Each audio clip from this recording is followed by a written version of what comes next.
Hey, how's it going? Today is 25th of May, Saturday, and we are taking a look at the market, what kind of opportunities we can find. In today's video, let's cover key areas that I personally believe would be very important.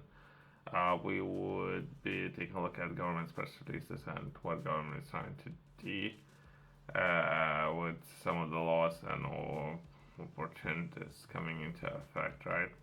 First one, that the press release when it comes to digital markets competition and all Consumer Act receives royal assent.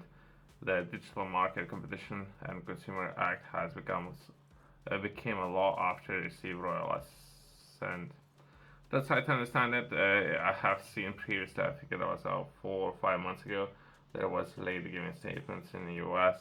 Perhaps that has something to do with it, and how much more of the control UK is trying to gain over the market with regards to regulations of some of those major players in the market, right?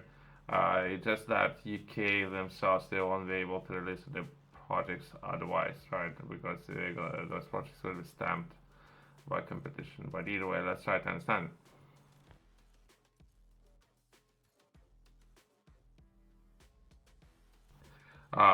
Some of the bullet points. However, the Act will give UK competition regulator tools to stop technology business with strategic powers from misusing their position to disadvantage competitors and our consumers. The law will also create penalties for traders that break consumer protection law and allow competition and or market authority to enforce consumer law directly. Okay. So why things like that haven't been done previously? Under the rules, it will be easier for consumers to manage subscriptions by providing clear pricing, banning fake reviews, and giving consumers greater control over what they are purchasing online. I see the completely different things. I have previously taken a look at some of the projects and know potential changes in the market, and some of those companies making those changes when it comes to subscribers, and all some of those companies tracking and controlling who's subscribing to what, and that's coming from US, and perhaps that has something to do with in the UK, where they look into so some of the changes are coming into effect, and UK just reacting to it. So UK is not doing anything proactive. So perhaps myself reading this, it's a waste of time.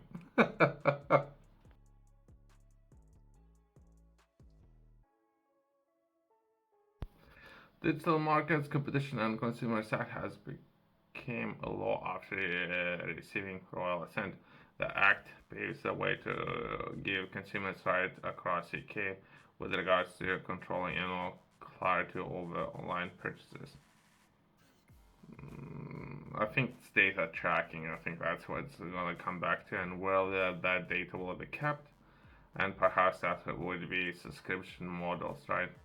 It does this by regulating business to provide clear information to consumers before they enter subscription contracts, reminding consumers that they are free trials or low cost trials coming to the end, and ensure consumers can easily exit a contract, right? If anything, at this part, I don't know though, but that would be perhaps one of those things, giving your credit card information to some of the companies up there. If you can avoid doing this part, right? Because there's a lot of companies who would take your credit card information and later slowly over time become all of a sudden charging you money on that card. So why would you give that card information in the first place? So I would say unavoidable hidden fees will also be needed to be included in the initial cost or clarity stated at the start of the purchases journey. This will ensure consumers are clear from the offset about what they are spending. Okay. Digital Markets Competition and Consumers Act will also give the tools to the Competition and All Markets Authority (CMI) to address the challenges to competition in digital markets. These tools will allow competition regulators to set tailored conduct requirements, would require the powerful for tech companies to enhance their way of it operates. It is not treating users fairly. These rules will give consumers the room to freely choose. They won't gonna give any room, by the way, but either way, the service they use and stop companies from withholding information consumers need to make good decisions. I don't know about this part. If again, if you can avoid giving your credit card information to any of the companies, right? As well as there's different banks, and those banks potentially can offer you virtual cards. That's another way how you can protect yourself from a lot of companies out there who, for whatever reason, begin over time charging you money. that's two layers of protection that I just said. The Act also gives the regulator powers to investigate and direct a firm to change its behavior to boost competition, whether it is to benefit people using smartphones or business dependent on cloud services. Coming back to cloud services, how many companies offering those? Handful of companies. Perhaps UK should address this issue and begin offering those services themselves. Perhaps it's going to be one of the emerging markets in the next 5 years. So the Act will also give the new powers to SMI to closely monitor road fuel prices. Okay. Report any sign of malpractices to the government. It's something I have touched previously, right? Where they potentially got taking a look at the market of fuel retailers, and I have taken a look at this market. I have put together a different proposition where this problem could be solved completely, right? Where potentially people can order fuel to be delivered to their homes, right? If not right now, people should perhaps consider offering these services, right? Only a handful of the most powerful global technology companies will be subject to these new rules. If followed an investigation, they are deemed to hold restrictive market status. If companies fail to comply with the decisions made by CMI, they could be subject to fines and reaching tens of billions of pounds. These fines or other measures will be balanced by rigorous checks and balances, right? At least they're saying that, but why this practice haven't been taken a look at previously, at least. When did some of the products like Windows went from disks to subscription services? All these practices started around this period, about 10 years ago. So only now. Okay. Let's progress to the next article. Quickly, right? So since we're taking a look at subscription model, but entire article was jumping between different points, right? Including subscription model. Widely adopted subscription model, I would say key date that we are taking a look at, that would be a Windows 10 enterprise model. That would be a subscription model since 2017. So since 2017, and that would be roughly about 7 years ago, right? So this is how long it would take usually for some of the companies to realize some of the changes and how profitable this strategic move was at the market, as well as based on that experience, other companies consider or have taken similar approach. That would be roughly about leading major companies that would be 2017. Perhaps give 2 years or so for the companies to take a look at that, and we take a look at at least 4 years. I would say about 7 years for government to take a notice of what some of the companies and what they're doing.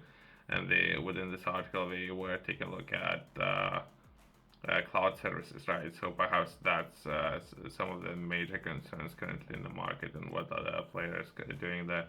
But either way, let's progress to the article. It's just something myself I'm interested in, and we within the UK currently we're gonna be taking a look at general election, right?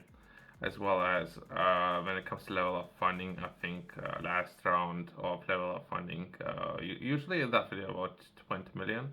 That would be given to different councils, right? Depending on who will write down the project, what this project will be for, all those kind of things. I think last round was about roughly about 2 years ago, but it's perhaps ongoing thing. But either way, myself, I'm interested in it, so I would be reading it. So I guess I could share that information with others. So that would be level of partnership funding confirmed. 5 areas in England and Scotland have agreed details of their level of partnership funding. Let's try to understand it.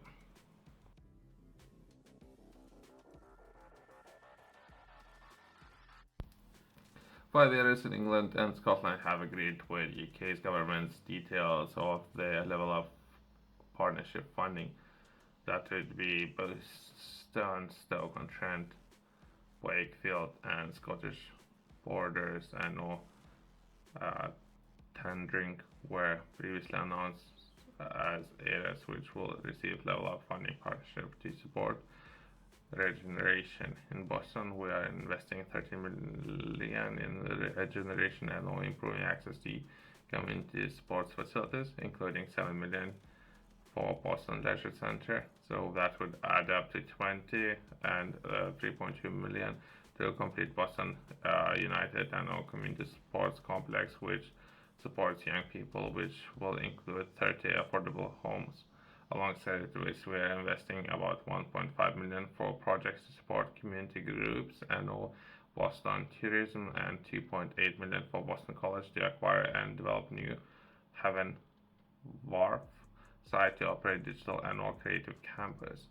I'm kind of interested in this particular campus. I think there's a lot of opportunities there.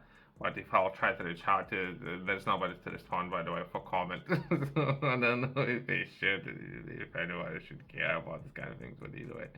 If anything, good investment, that would be 30 affordable homes. I think that's a good investment. Let's progress. In Stoke-on-Trent, we are supporting that city by investing almost 6.5 million to regenerate the historical heritage buildings, investing 2.5 million to improve the recreational facilities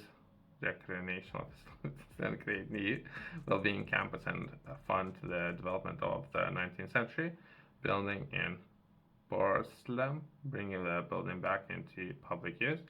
Okay. So most of the time, some of those funds would be invested into assets or perhaps infrastructure. Right? I would be taking a look how much of that would be skills and development, right? I think that's key areas that should be addressed, and that would be a good investment for future generations. That should not be overlooked, right? I think it's a part of the commitment of some of those funds being allocated to skills development, right? In warfare, we're investing over 10 million to support regeneration and all with skills, including regenerative of grade T listed crowd court, 3.25 million for the production park to support the creation of 200 high skilled jobs. Okay, not bad. 1.5 million for the Hapworth art gallery. Okay, I don't know about this part, but either way, skills not bad. Overall skills, right? And our public art walkway route, and we're building new volunteer and community sector hub in the city center, right? So since I think the UK have recognized even semiconductors, there's a separate initiative that's going to be launched very soon, right? So that kind of area, that return on investment in this kind of skills is massive, right? And but I guess it will come back to opinion or perhaps history will show. In the Scottish Borders, we are investing over 11 million to support local economy development, including hotel development in Gallash Hills, Croc in Bung House, purchasing of the business unit in Highmouth, and Brownfield Fund Board of Harwick, 2.3 million to support the bus network, and 6 million to support the refurbishment and retrofitting of the buildings. Youth Services and Villages Hall, subject to local cabinet approval. So there's additional support potentially. Tendering level up or partnership will likely to include measures such as 3 million to redevelop the Claton Leisure Center to provide sports facilities and integrated health and well-being services. So overall strategy, right? So they overall UK take a look at this kind of areas and more active lifestyle and living and creating opportunities, right? Where Potentially, I don't know how they're gonna be looking to track these metrics and what targets they set to themselves. So potentially, I can't remember exact percentage. I think about 20% of UK will be becoming more active, which is very important. But I don't know how they're gonna be tracking those metrics. But at least they're building some infrastructure, I guess, or they're just looking to park their money somewhere, right? If you ask me for honest opinion, they're just looking to park money since perhaps the UK has so much capital, right? 2 million to unlock the delivery on all urgent treatment centers and all primary care facilities and all Clacton Hospital, and 2.5 million to provide new walking route across Tudor fields alongside other investments to support regeneration. All the level up partnerships will be subject to business cases, right? So myself, I would like to understand a little bit more about the process. It's strange, but perhaps they're not sharing that. What would be a point of contact? That would be a secretary. That would be a board where the public views. Can public say have a say? Can all public say give some feedback?